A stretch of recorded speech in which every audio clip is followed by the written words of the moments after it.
My name is Leon Taylor. I'm an Olympic silver medalist in diving from Athens in 2004.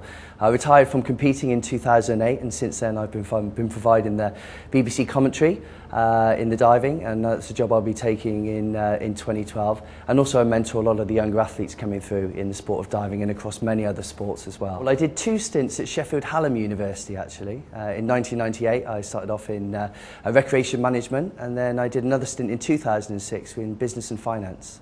I've lectured at a one-off guest lecture at Nottingham Trent University, and I received an honorary master's degree from Chichester University, which is interesting. The guys from the innovations team, research team, were doing some work with Peter Waterfield and I in the synchronised diving. They were doing some very high-end work in biomechanics. Well, they put the lottery funding in place, and in 1998 it changed the landscape of Olympic and Paralympic sport drastically. And one of the things that happened, we would suddenly be able to access physiotherapists, psychologists, nutritionists, physiologists, biomechanists, all the people, all the sports science access that the Australians, the Americans have been enjoying for years. We suddenly were able to access that. And there was no better place than Sheffield Hallam University in the Centre of Sports and Exercise Science. So I started working with a strength conditioning coach for the first time. I met a nutritionist, and the sports psychologist I started working with back then in 1998, Professor Ian Maynard, is still the head of CSIS now, and he was my sports psychologist for the duration of my career.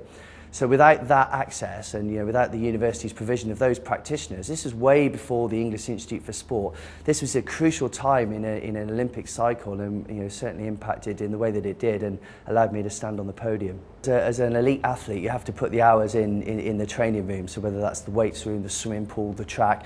And university tended to be very structured, like this is when you need to be at classes and lectures, and then that's it. But what I've seen over the past 15 years is that universities are starting to become very much more flexible and understanding the needs of athletes and how that you can potentially lengthen the duration of the degree. And a lot of the athletes that I'm mentoring and working with are having to look at their education in that way. There's been so many innovations in the sporting world. Probably the one most recently on my radar is again Sheffield Hallam University are working closely with the elite diving team, which is my club up in Sheffield.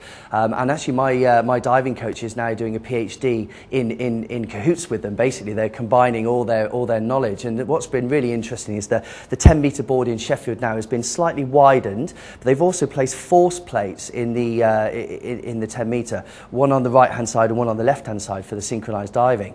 And so they're capturing data that they've never been able to capture before, like real world data, because you can test it in a gym on a force plate, but it's never like standing backwards on your tiptoes on the edge of a 10-metre board and what actually really happens. Also alongside that, on the springboard they've got accelerometers attached to the end of the springboard, so the data that they're capturing at the moment is just, a lot of it would be superfluous to an actual diver because it's way over our head, but the research guys are really stuck in, and it's going to pave the way forward for design changes in potentially the diving boards that we use, the material, and ultimately the biomechanics that we use as athletes in order to generate the forces we need to jump up, spin around really quickly and enter the water with no splash, which is of course what we need to be doing. So the opportunity the students are going to have for the London Prepares event to compete in the Olympic Stadium, I mean, it's one which doesn't come along. I mean, normally only the Olympic athletes get to do that, and it's a test event which is normally a world level, and so the only people that get to go in there, let alone compete in there, are the high end. So what an absolute privilege and honour to set foot on that Olympic track or the turf or in the cage or wherever you're going to be. One which I'm very jealous of actually. I've not been in the stadium yet. I mean, I will get the opportunity, and I'm hoping to be down there Universities Week anyway to watch it all unfold. But what an amazing opportunity, and so yeah, if you can't go to the Olympic Games, what an amazing chance to get in. Well, so I'm proud to be part of Universities Week because I think that sometimes the universities don't get the credit that they deserve, and that they're a fundamental part of everything in nurturing talent. And as a mentor now, that's something that I'm really passionate about, is nurturing future talent. And without the universities, there would be no structure to nurturing that future talent.